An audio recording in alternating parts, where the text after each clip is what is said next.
Hello friends, আজি মই আপোনালোকক যোনটো টেক্সট এনিমেচন শিকাম সেইটো হৈছে টাইপৰাইটাৰ ইফেক্ট।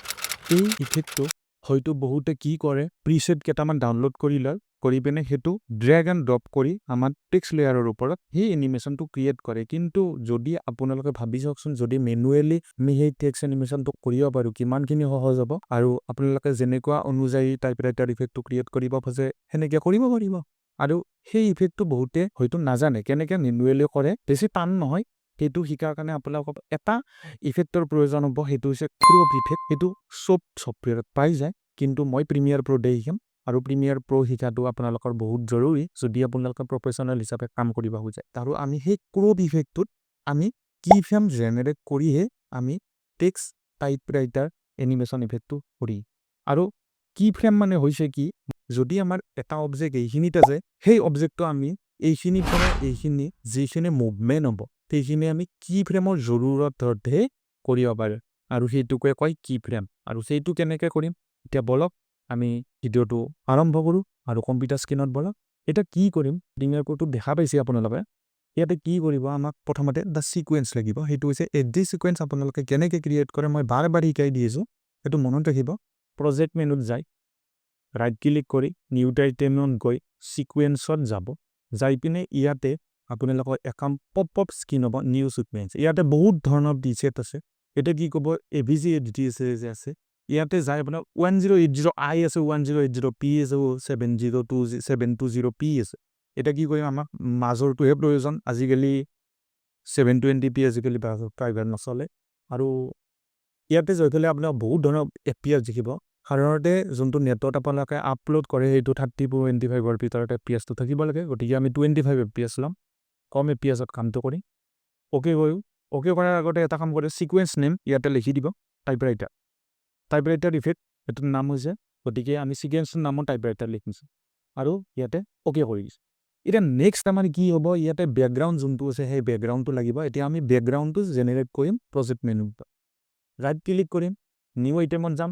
ইয়াতে আছে দেখিছে ব্লেক ভিডিঅ' কালাৰ মেট, এই যোনটো ব্লু হৈ আছে এইটো দেখিছে কালাৰ মেটত অ'কে কৰিম। কৰিবা নিউ কালাৰ মেট ইয়াতে অ'কে কৰিবা আৰু আপোনালোকে যোনটো কালাৰ লাগে সেইটো চিলেক্ট কৰিবা। কি কৰিবা এতিয়া মই যোনটো একদম পিয়ৰ ব্লেকটো লোৱা নাই, অকণমান সাধাৰণ কম ব্লেক লৈছোঁ, লৈ পিনে ইয়াতে কালাৰটো আহিব। আপোনালোকে যি ইচ্ছা সেনেকুৱা কালাৰ বুলি ল'ব পাৰে। আমি এতিয়া অ'কে কৰি দিম। কৰি পেলাই ইয়াতে কালাৰ মেট এখন চুজ নেম আহিব, ইয়াতে নেমটো চেঞ্জ কৰিব। আমি ইয়াতে লিখিম বিজি, মানে বেকগ্ৰাউণ্ডৰ শ্বৰ্ট ফৰ্ম যে বিজি। কেপছ লকটো অন কৰি লিখিব বিজি, অ'কে কৰি দিব। তাৰপিছত অ'কে কৰি পিনে ইয়াতে এটা কাম কৰিব। নেক্সট আমাৰ কি হৈছে ইয়াতে টেক্সটটো লিখিব লাগিব, গতিকে আমি টেক্সটটো কেনেকৈ ক্ৰিয়েট কৰিব সেইটো দেখাই দিছোঁ। ইয়াতে দেখিছে টেক্সট টুলত গৈ এই যোনটো টেক্সট টুল আছে আপোনাক চাইডত দেখা দিছে, এই টেক্সট টুলত গৈ পিনে ক্লিক কৰিব। কৰি পিনে ইয়াতে এবাৰ ক্লিক কৰিব আৰু আপোনালোকে লিখিব টাইপৰাইটাৰ। কৰি পেলাই এতিয়া টাইপৰাইটাৰ যোনটো টেক্সট আছে সেইটো আমি ডাঙৰ হাতৰ কৰি ল'ম। কি কৰিব ডাবল টিক কৰি পিনে চিলেক্ট কৰিব। কৰি পিনে ইয়াতে ইফেক্টছ কণ্ট্ৰল যদি কাৰোবাৰ অহা নাই উইণ্ড'জত গৈ ইফেক্টছ কণ্ট্ৰলটোত টিক মাৰ্ক কৰি দিব। এতিয়া কি কৰিম ইয়াতে এনেকৈ আহিছে, ইয়াতে যোনটো এটা কাৰ্চাৰ এনেকুৱা টাইপত আছে সেইটোত আমি ক্লিক কৰিম।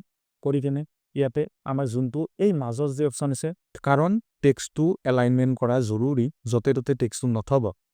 এইটোত মাজতটো টিপিলে মাজত আহিব, চাইডত টিপিলে চাইডত যাব, এইটোত টিপিলে এইটোত আহিব। গতিকে আমি এইটো মিডিলত কৰি দিছোঁ। কৰি পিনে এইটোত আমি যোনটো আছে এইটো বল্ড কৰি দিম। কৰি পিনে ইয়াতে ডাবল টি যে লেখা আছে এই ডাবল টিটোত আপোনালোকে ক্লিক কৰিব, এইটো ডাঙৰ হাতৰ হৈ যাব। এতিয়া কি কৰিম এই যোনটো আমাৰ টেক্সট আছে এইটো আমাৰ এলাইনমেণ্ট হৈ থকা নাই। এলাইনমেণ্ট হৈ নথকাৰ কাৰণে আমাৰ এটা প্ৰব্লেম আহিব। এইটো আমি এলাইনমেণ্ট বাৰু কেনেকৈ কৰিম। এতিয়া কি কৰিব ইয়াতে আমাৰ যোনটো এইখিনি বস্তু অকণ বহলাই লৈ ইয়াতে দেখা পাব, যদি এই মই যে দেখিছোঁ বক্স কালাৰৰ ইফেক্ট এটা পপ হৈছে, মানে এইটো টিক কৰি দিলে এনেকৈ বাউণ্ডাৰী এটা চাইডত আহি যাব। এই বস্তু আহিব লাগিব।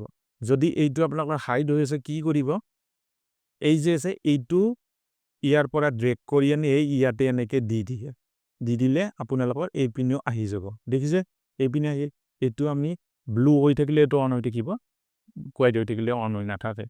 আমি ব্লু কৰিলোঁ। কৰি পেলাই এতিয়া কি কৰিব এই যোনটো টেক্সট আছে এইটো ইফেক্টছ কণ্ট্ৰলত যায় আমি মিডিলত কৰি লওঁ। এটা কাম কৰিব পাৰে আপোনালোকে কিবৰ্ডত ভি টিপিব, কৰি হেলে কন্ট্ৰল R প্ৰেছ কৰিব এনেকে ৰুলাৰ আহিব আহাৰ পিছত আপোনালোকে কি কৰিব এডাল মিডিলত দিব আৰু এডাল এনেকে মিডিলত দিব দিয়াৰ পিছত এতিয়া মিডিলটো গম পালে গম পাইছত এইটো আমি কি কৰিম এইখিনিত একদম মিডিলত আপোনালোকে সঠিককে দি লওক দি ফেলে কন্ট্ৰল R টো আৰু কন্ট্ৰল R দি দিব আপোনালোকৰ ৰুলাৰ বিলাক নোহোৱা হৈছে এতিয়া কি কৰিব এইখিনি আমি এই ৰুলাৰ কেইডাল যে আছে এনেকে ক্লিক কৰি ধৰি সাইডৰ পিনে গুচাই দিম এটা কি কৰিব এই যে ব্লু আছে এটো এতিয়া এইখিনি এতিয়া বাউন্ডাৰী কাম নাই গতিকে হোৱাইট কৰি লও লৈগুনে এনেকৈ ক্লিক কৰক কৰি পেলাই এতিয়া আমাৰ নেক্সট কাম হৈছে ইয়াতে ক্ৰপ ইফেক্টটো এপ্লাই কৰি আমি টাইপৰাইটাৰ ইফেক্টটো কেনেকে ক্ৰিয়েট কৰি এতিয়া আমি ইফেক্টস পেনেলত যাম ইফেক্টস পেনেলটো যদি কাৰোবাৰ অন হৈ থকা নাই কি কৰিব উইন্ডোজত যাব জয় পিনে ইফেক্টছত টিপিব এটা কি কৰিব ইফেক্টছত যে সাৰ্চ অপশনত আছে ইয়াতে ক্ৰপ বুলি সাৰ্চ কৰতে CROP ক্ৰপ ইফেক্টটো আহিল ইফেক্টটো আহাৰ পিছত আমি এটো ক্লিক কৰি ধৰি ইয়াতে ড্ৰেগ কৰি দিম টাইপৰাইটাৰ ইফেক্টৰ ওপৰত তাৰপিছত আমি কি কৰিম ইয়াতে ইফেক্টস কন্ট্ৰলত গৈ আমি এটা ক্ৰপত ক্লিক কৰিম কৰাৰ পিছত দেখা পাইছে এনেকে দেখাৰ পিছত এতিয়া মই কি কৰিম যোনটো টাইপৰাইটাৰ আছে সেই ইফেক্টটো তেতিয়া টাইপৰাইটাৰ টেক্সটটো টাইপৰাইটাৰ এনিমেশনটো দিম কি কৰিম প্ৰথম আমি কি কৰিম এই প্ৰথমতে ক্ৰপ ইফেক্টটো তেনেকে ক্লিক কৰিলে কৰাৰ পিছত এনেকে সাইডলৈকে ব্লু খিনি লৈকে নিয়াৰ লগে লগে আপোনালোকৰ কি হ'ব এই মিডিলত নিয়াৰ লগে লগে এটা চিন আহিব আহাৰ পিছত আমি কি কৰিম এটো এনেকে লৈ যাম লৈ যাই কিনে ইয়াতে থৰ পিছত কি হ'ব এতিয়া আমি পাঁচটা ফ্ৰেম কিবোৰ্ডত কাৰ্সাৰৰ সহায়ত আগুৱাই আগতে এটা কাম আছে আমি ৰাইট সাইডৰ স্টপ ওয়াচ আইকনটো ক্লিক কৰিব পান ব্লু হৈ যাব তাৰপিছত 1 2 3 4 5 5 লাগলে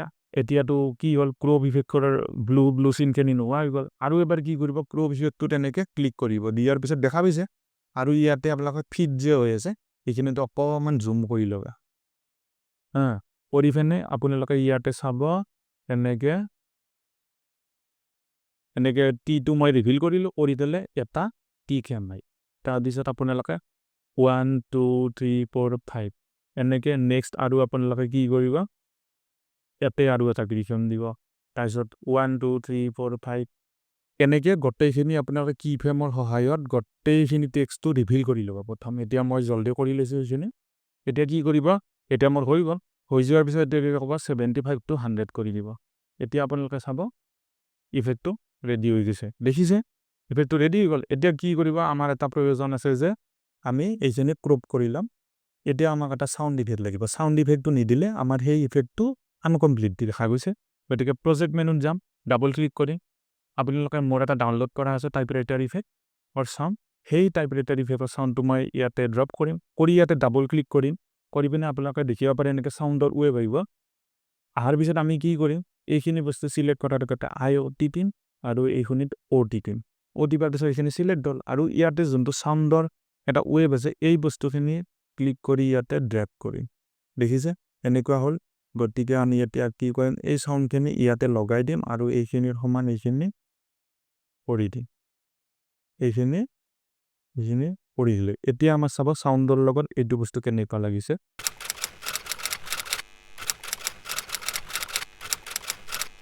যদি আপোনালোকৰ এনেকুৱা টিপস এণ্ড টেকনিক বিলাক প্ৰিমিয়াৰ প্ৰ হক আফটাৰ ইফেক্টৰ যিকোনো এডিটিং ৰিলেটেড এইবিলাক শিকিব খুজে তেতিয়াহলে মোক ফলো কৰক ইনষ্টাগ্ৰামত আৰু ইউটিউব চেনেলটো সাবস্ক্ৰাইব কৰক আৰু ভিডিওটোত কমেন্ট কৰিবা আৰু লাইক এটা কৰিবা আজিলৈ এইখিনি ভাল লাগিল থ্যাংক ইউ